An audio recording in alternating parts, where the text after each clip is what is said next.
Mike Stewart here with Test Products International. This is a demonstration of the TPI View app. It's a free download for iOS or Android devices, and it allows you to communicate with our smart devices, which would include combustion analyzers, manometers, airflow meters. So we're using an iPad here, and we've just gone to the App Store, downloaded the TPI View app. We're going to open it up. And it asks you to choose where you're from, so I'm going to pick Canada. Now, the reason it has choosing your country or area is that so it defaults to certain settings like Fahrenheit, Celsius, so metric or imperial, inches of water column versus millibar in the UK, inches of water column in the US. Anyways, this is the first screen you're going to come across. And this has one of the most important parts on here is the job management. And what this does is it allows you to put multiple reports into one job and email them all together. So if you want to do, gas pressure, combustion analysis, temperature, indoor air quality, that type of thing, put it all in one email instead of having all these separate emails. So there's a bunch of other things on here. Of course, we got direct links to our website, customer portal. So you want to send your unit in for calibration next year, you can put all your information and follow that. User guides, gas rates, so you can just click on that and you'd be able to clock your meter with it. Energy converters, so for example, let's hit that and it allows you to make a conversion. So I'm just going to take 70,000 BTU and it converts it down to kilowatt hours. And you can change all these scales. Now, these ones that aren't lit up, these are still in development, so make sure you update your app when required and it'll have more functions on it. So we're just going to get you started here. And number one here is settings. Okay. And here it gets into units of measure. Most of them are already set up for you, but you could change them. So if you want to go from, it's set up on inches, you want to go to millibars or KPA, you could do that. But job management. So this is where you put your company details and the engineer details. So we're going to start off with company details. And you want to fill this out so when you do your emails, it actually shows which company it's coming from. So I'm just going to create a fictitious company here, and I'm just going to add it on to, let's call it Acme Heating. And of course you have to fill out the address. Most important is this email address. Fill in that email address because then it's going to default to when you send out your emails, you want to copy yourself all the time. It'll automatically come out there. And there it is. I can also take a logo. So I can save my logo for my company or a picture that I want to use in my photo album, and I can set my logo and it will take it right off of my pictures. So there's off my pictures. So I'm just gonna pick a TPI View. There, TPI View. Okay, and save. Now it goes to my engineering details. Just myself, I'm going to be the engineer today. I'm just going to put Mike in here. And of course, my signature. Save.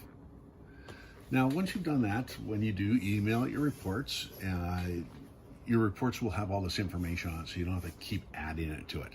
And most importantly, having the engineer details on. If, say I have 2 guys working for the company or 200, I got all these reports there. I want to know who actually did these, so their name will be on there. You back up. Now I'm going to go to my main screen here. Scanning for devices. So down at the bottom here, it gives you a list of devices that are compatible with this app. Okay, flue gas analyzers, manometers, that type of thing. So the first one I'm going to grab is the SP620. This is a dual input manometer. So I'm going to turn that on. And as soon as you turn it on, it pops up. It's visible. Tap on it. So again, it's communicating with it. If I want to change my units of measure, so right now I have it in inches, just tap on it, goes to millimeters, KPA, and so forth. So I'm just going to go back to inches of water column, and I can zero my reading. So there it is. So now if I'm, right now I'm in front of a two-stage furnace. So if I want to set my low fire and high fire, hook up my manometer, get the right reading I'm looking for, then I can create a report. So I'm just going to create the report. It wants to access to my location. I can say always allow.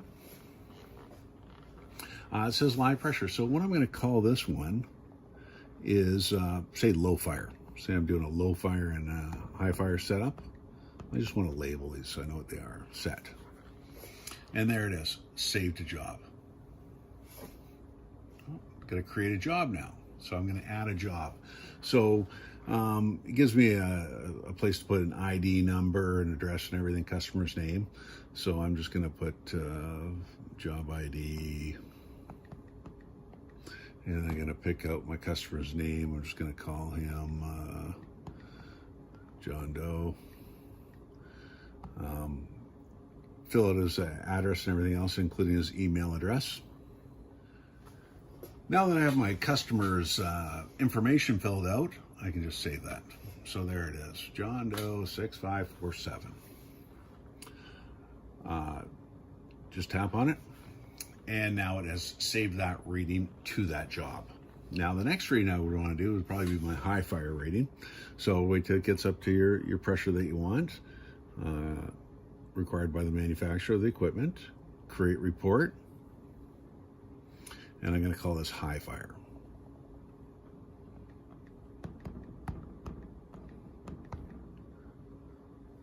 There it is, save to job. Save. So now I got my low fire and my high fire saved in there. And the next instrument that I've got turned on is my DC 710 combustion analyzer. Tap on that. And there it is. So from here I can, on my analyzer, I'm happening in front of a propane furnace right now, so I'm going to change it to LPG. I can start the pump, stop the pump remotely. As soon as my readings stabilize, I can create a report. So flue gas analysis, let's just set that on there. So again, gives me my time, date, and if I have a satellite or cellular service, it will give me my GPS locations, and I can save this to the job. I'm not actually doing live readings right now, just demonstrating the app. Again, one of the other tests I might want to do is temperature, heat rise. So here is the SP341. This is a Type K thermocouple. You can plug in any Type K thermocouple. These are the ones that come with it. Magnetic, so you can just stick these in the ductwork. And again, as soon as I turn it on, it is now visible, SP341. So it's measuring my temperature right now at 70.6 degrees. And of course, just tap on the screen, it converts it to Celsius, back to Fahrenheit. So I can do a single input measurement, or I can go down here and go differential temperature. So I can actually measure the temperature, record it, and then move the thermometer over to the other side and record that temperature and get my delta T. Or I can use two separate temperature devices and measure them simultaneously and get the same results. So I have one right now, so I'm just gonna hold it there, just recorded the reading, and now it goes to the other side. Now it's gonna record the reading again. Of course, they're not gonna be the same right now. And differential. Create report, and this could be heat rise. So I'm just gonna call it what it is. Heat rise. And set. So now save that to the job. Okay, save. So now we got going on 4 reports here. Maybe another one might be you want to know how much air flows in the ductwork. So I want to use my SP565 hot wire. Again, back it up. 565. And there it is. again, CFM, or I can go into cubic meters. Again, Fahrenheit, Celsius, adjustable. So right here, I'm just gonna go into this duct here, and I'm just gonna program my duct size. So I'm gonna go, say, 10-inch set, and my height is 20 inches set.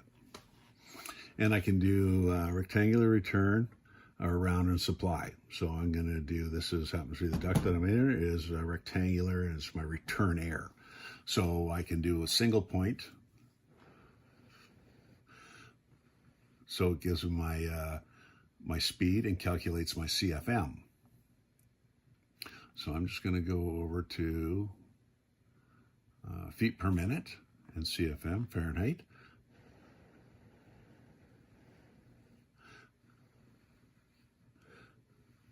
So I can add that to the log. And again, this unit will do multi-point averaging or timed average. So create a report. So this could be labeled as return airflow. And there it is, gives my CFM. Again, save this to the job. That easy. So instead of having all multiple reports, I'm going to go back to, it gives you lots of reminders. So every time you finish with one of our smart probes, it gives you a little reminder to make sure you pick it up. Go back to job management, and then it's going to view my open jobs. John Doe. And there it is. The address, the email address. And now I can actually view the reports. So I can look at individual reports. So there's a heat rise one and say, okay, that's good. Double check everything, make sure it's all good. I could delete them, I could edit them, or I can just, hey, everything's good. Sign off on it. So it's just showed all my reports, and I want them all. 2, 3, 4, 5. Sign off selected reports. And now it's another reminder here. Hey, because I was using my combustion analyzer, don't forget to replace your test cap. Okay. Now here is where you could actually have your customer sign for it. So customer name.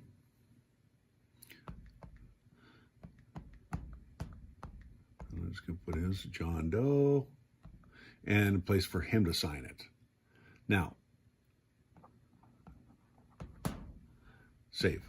So what's going to happen is his name and signature will come on there, and it defaults straight to my email. Okay, so it says, Dear John Doe, fees contracts, attached reports from my recent visit. And it gives it to us in I've set it up to a PDF and a CSV file. So you can do one or the other or both. I just want to do both to show you it. So the first report on here is, there's customer name, there's the contract company name, and of course the engineer's information. His name's Mike. Signature's on there too. So I got my airflow, I got my heat rise, I got my DC 710 combustion analysis, I got my my pressure readings. So I got low fire and high fire pressure readings, but I could also use that manometer for doing, static pressures or balancing HRV, whatever. And then back down here, of course, I have my CSV files. Send. All done. Now when I go back, it says view closed jobs, and that information will be in there for reference later on. So I can keep that, delete it, but I also have copies that are already emailed. Again, add as many jobs as you want to this. Make sure you update your app when required. Otherwise, you won't know about the new devices available.